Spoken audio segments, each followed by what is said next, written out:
Hello guys, मी Swati and welcome back to our channel S to travel.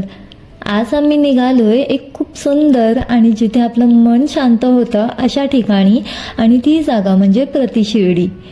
हे ठिकाण शिरगावमध्ये आहे आणि आमचा प्रवास स्टार्ट होणार आहे वाकडवरून.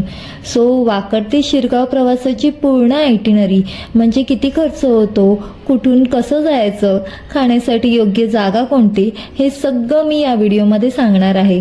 तर हा व्हिडिओ शेवटपर्यंत नक्की बघा, म्हणजे तुम्हालाही प्रतिशिर्डीला जाण्यासाठी मदत होईल.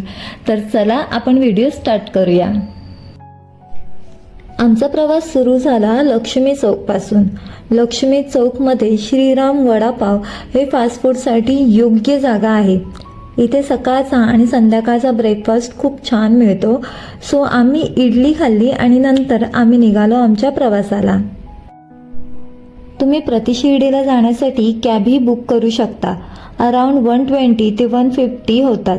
पण ऑटो कॅबवाल्यांचा एक प्रॉब्लेम आहे की ओला उबेरने कोट केलेल्या पैशांपेक्षा 100 ते 150 रुपये जास्तच सांगतात. पहिलाच एक्सपिरियन्स खूप वाईट होता, पण आम्हाला एक्स्ट्रा पैसे द्यायचे नव्हते. सो आमचा प्रवास आम्ही स्टार्ट केला बसनेच. वाकडवरून 372 बस जाते निगडीसाठी आणि त्याची तिकीट 30 रुपये आहे. अर्धा तास लागेल आपल्याला तिथे पोहोचण्यासाठी आणि निगडीवरूनच आपण पुढचा प्रवास करणार आहोत.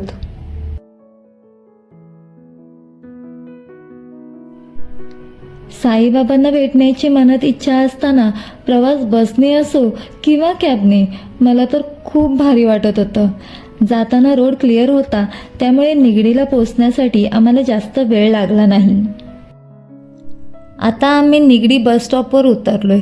आता दुसरी बस पकडण्यासाठी आम्ही जातोय निगडी बस डेपोला, जे आहे रोडच्या उजव्या बाजूला. तिथेच आपल्याला दुसरी बस भेटेल. 305 निगडी ते वडगाव किंवा 368 लोणावळा रेल्वे स्टेशन, अशा 2 बस आहेत. आणि आपल्याला जिथे उतरायचं आहे त्या बस स्टॉपचं नाव आहे सोमाटणे फाटा. आम्हाला 368 लोणावळ्याची बस भेटली. आता आम्हाला इथून किमान अर्धा तास लागेल सोमाटणे फाटावर उतरण्यासाठी.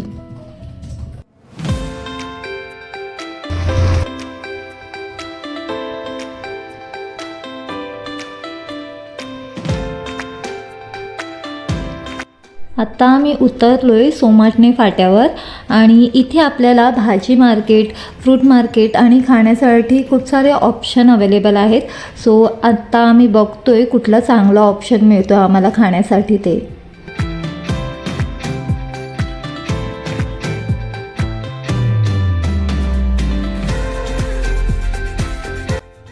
आम्ही आलोय त्रिमूर्ती भाजी मंडई याच्या बाजूला असलेलं मानकर डोसा आणि फास्ट फूड या हॉटेलला भेट देण्यासाठी.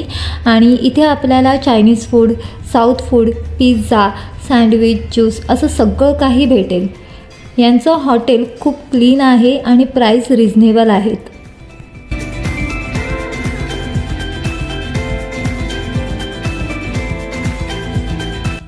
आम्ही ऑर्डर केली यांची पावभाजी आणि कमी प्राईजमध्ये त्यांनी अमूल बटर यूज केलेलं. सो खूप भारी गोष्ट होती ती. आणि जर टेस्टचं बोलाल तर तीही खूप छान होती. जनरली स्वीट असते खूप ठिकाणी, पण या पावभाजीमध्ये स्पाइस प्रॉपर मेंटेन केलेला. चला, आमचं खाऊन झालं आहे आणि आत्ता आम्ही जातो आहे पुढे. सो हॉटेलच्याच बाजूला एक चौक आहे आणि तिथूनच आपल्याला प्रतिशिर्डीला जाण्यासाठी ऑटो करावी लागेल आणि त्याचं फेअर आहे प्रत्येकी 20 रुपये.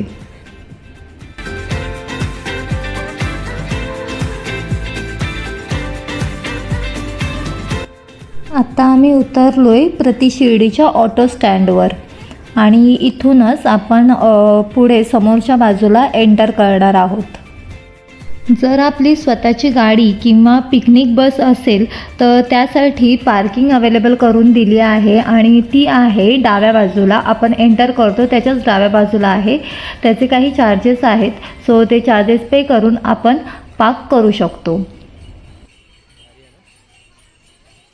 आपण आता आलो आहे प्रतिशिर्डी साईबाबांचं दर्शन घेण्यासाठी आणि तो आहे समोरच.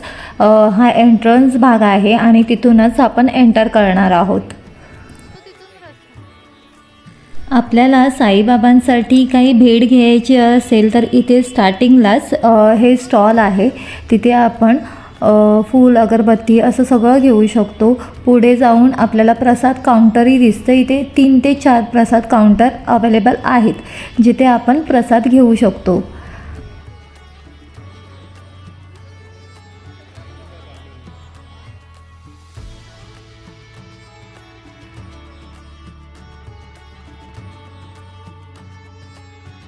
इथून पुढे गेल्यावर साईबाबांचं मंदिर आपल्याला दिसतं आणि इथे गर्दी नव्हती, पण जेव्हा गर्दी असते आणि आपल्याला मुखदर्शन करायचं असतं तेव्हा इथूनच आपण मुखदर्शन घेऊ शकतो.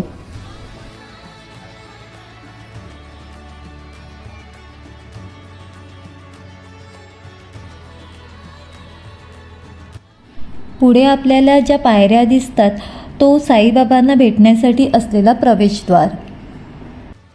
समोरच्याच बाजूला आपल्याला मारुतीरायाचं मंदिर, बाप्पाचं मंदिर आणि डाव्या बाजूला शनी मंदिर असे 3 मंदिर बघायला मिळतील. तिथे जाऊन आम्ही दर्शन घेतलं. इथे आत फोटो किंवा व्हिडिओ काढणं अलाव नव्हतं, त्यामुळे आतले व्हिडिओ आम्ही काढले नाही.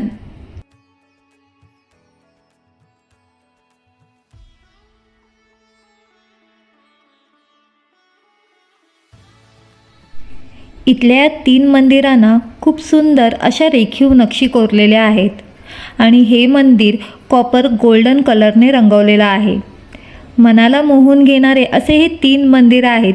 मंदिर जेवढे चांगले तेवढीच आजूबाजूची हिरवीगार झाडं आणि या सगळ्यांमुळे बाहेर कितीही ऊन असलं तरी मंदिराच्या आवारात शांत, थंड आणि प्रसन्न वाटत होतं.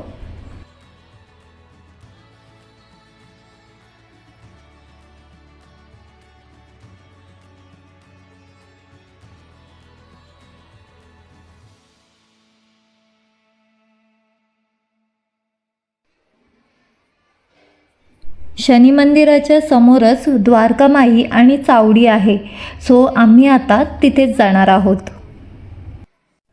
द्वारकामाई ही शिर्डीमधली साईबाबांची मुख्य वास्तव्याची जागा. साईबाबांनी आपले बहुतेक आयुष्य इथेच घालवले. सुरुवातीला द्वारकामाई ही एक मोडकळीस आलेली मशीद होती. गावकरी तिला मशीद म्हणायचे, पण साईबाबांनी तिला माई म्हणजे आई असे संबोधले, म्हणूनच नाव पडले द्वारकामाई. द्वारका म्हणजे श्रीकृष्णाची नगरी. साईबाबा म्हणायचे की ही माझी द्वारका आहे, म्हणजेच ईश्वराचं घर. त्यामुळे मशीद असूनही तिला द्वारकामाई असे नाव मिळाले. द्वारकामाईत साईबाबांनी अखंड धुणी लावली आणि धुणीचे विभूती आजही भक्तांना प्रसाद म्हणून दिली जाते. ही जागा खूप शांत, समाधान आणि सकारात्मक ऊर्जा देणारी आहे. इथे व्हिडिओ काढणं अलाव नव्हतं, त्यामुळे आम्ही व्हिडिओ काढली नाही. द्वारकामाईच्या बाजूलाच आपल्याला भक्तनिवास दिसेल. इथे जर आपल्याला राहायचं असेल तर आपण राहूही शकतो.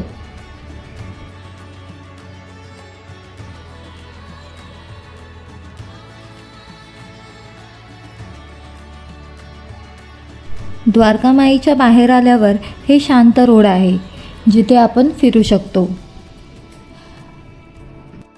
आजूबाजूला असलेली झाडं या परिसराला अजूनच सुंदर बनवत होते. त्याच्या पुढे आल्यावर साईबाबांची चावडी आहे. साईबाबांच्या आयुष्यातल्या शेवटच्या वर्षात 1 दिवस द्वारकामाईत तर 1 दिवस चावडीत असा निवास केला.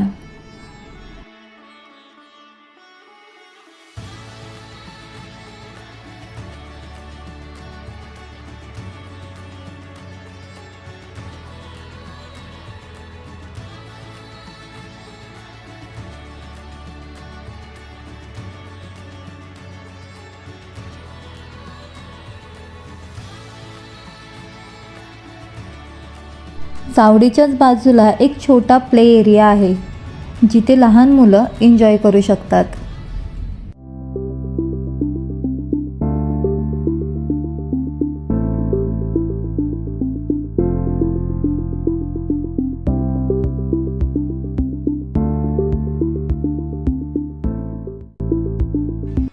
आता आम्ही पुन्हा जातोय शनी मंदिराच्या इथे.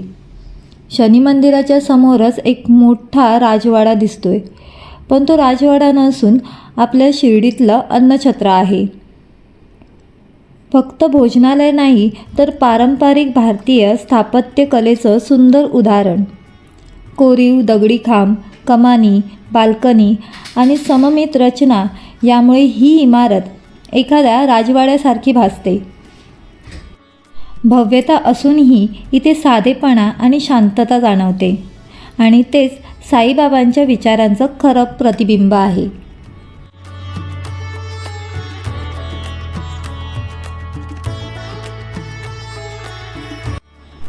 या अन्नछत्रामध्ये भक्तांना साधं, सात्विक आणि शुद्ध शाकाहारी जेवण प्रसाद म्हणून दिला जातो. अन्नछत्राची व्यवस्था भक्तांच्या देणगी आणि सेवेमुळे चालते. प्रत्येकी 50 रुपये आणि वेळ आहे दुपारी 12:30 ते 3:30 आणि संध्याकाळी 6:30 ते 9:30. खूप लोक सेवा म्हणून जेवणसुद्धा वाढतात. जेवणामध्ये आपल्याला भात, डाळ, चपाती, भाजी आणि गोड हे सगळं काही मिळतं. आमचं जेवण झाल्यावर आम्ही साईबाबांचा निरोप घेतला. बाहेरच मंदिराच्या डाव्या बाजूला आपल्याला वॉशरूमची व्यवस्था केलेली दिसते. आपल्याला जर प्रसाद घ्यायचा असेल, काही खायचं असेल किंवा देवाची आठवण म्हणून काही गिफ्ट घ्यायचे असतील तर मंदिराच्या बाहेर छोटे छोटे स्टॉल लावलेले दिसतात. तिथे आपण घेऊ शकतो.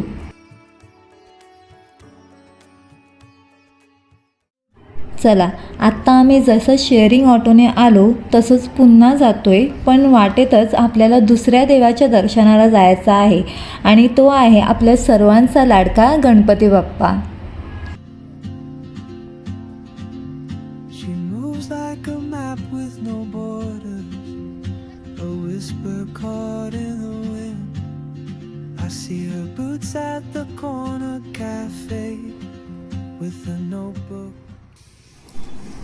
आत्ता आम्ही उतरलोय सोमाटणे ग्रामपंचायत गेट समोर आणि त्यानंतर तिथूनच क्रॉस करून आम्ही या आतल्या रोडला जाणार आहोत आणि तिथेच आपल्याला गणपती बाप्पाचं दर्शनसुद्धा मिळणार आहे. सो चालता चालता आम्हाला गणपती बाप्पा दिसतोय आणि तसंच आम्ही पुढे पुढे चालत जाणार आहोत.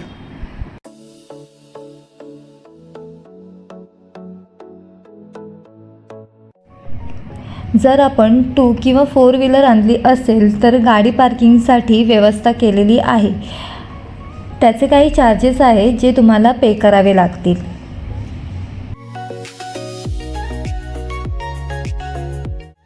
इथून समोरूनच हा गेट आहे जिथून आपल्याला स्टार्ट करायचं आहे.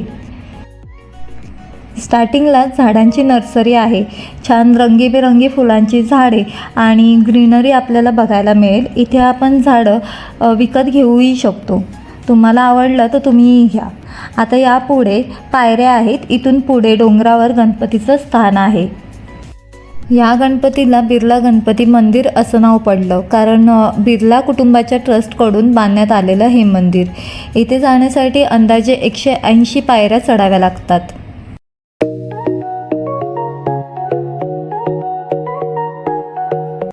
जेव्हा आपण इथे पोहोचतो तेव्हा ही 54 फुटाची गणपती बाप्पाची मूर्ती बघून मन अगदी भारावून जातं आणि कदाचित म्हणूनच या मंदिराचं सर्वात मोठं वैशिष्ट्य हेच असावं. सुमारे 2003च्या आसपास उभारणी सुरू होऊन 2006च्या सुमारास मंदिर पूर्ण झाले असे मानलं जातं.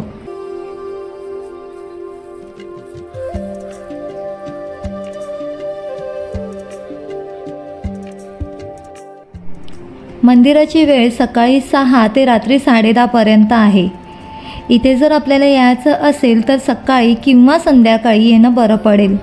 दुपारच्या वेळी आलात तर थोडं उन्हामुळे थकणं होईल. या मंदिराच्या आजूबाजूचा परिसर खूप शांत आणि निसर्गरम्य आहे. चारही बाजूंनी हिरवे डोंगर, मोकळी हवा आणि वरून दिसणारा लांबवर पसरलेला परिसर मन अगदी शांत करून टाकतो. आम्ही इथे सनसेटच्या वेळेला पोचलेलो तेव्हा आकाशात केशरी सोनेरी रंग पसरलेले होते आणि या केशरी सोनेरी रंगामुळे गणपती बाप्पाची भव्य मूर्ती त्या प्रकाशात अजूनच तेजस्वी दिसत होती.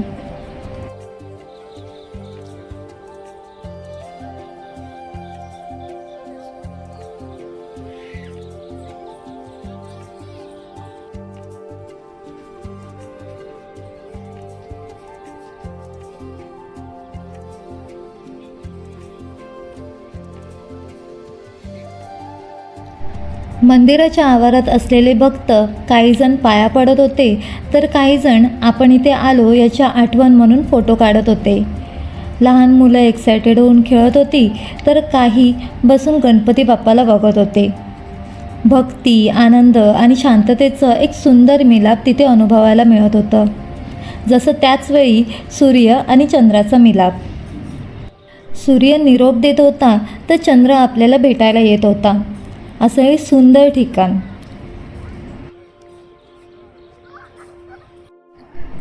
जर तुम्हाला शिर्डीला जाणं पॉसिबल होत नसेल तर प्रति शिर्डीला नक्कीच भेट देऊ शकता आणि तिथूनच जवळ असलेल्या बिर्ला गणपतीचेही दर्शन घेऊ शकता. इथे असलेलं भक्तिमय वातावरण, शांतता आणि हिरवळ यामुळे मन संतुष्ट होतं. तुम्ही या ठिकाणी नक्कीच भेट देऊ शकता. आमचं गणपती बाप्पाचं दर्शन झाल्यावर आम्ही बाप्पाला निरोप दिला.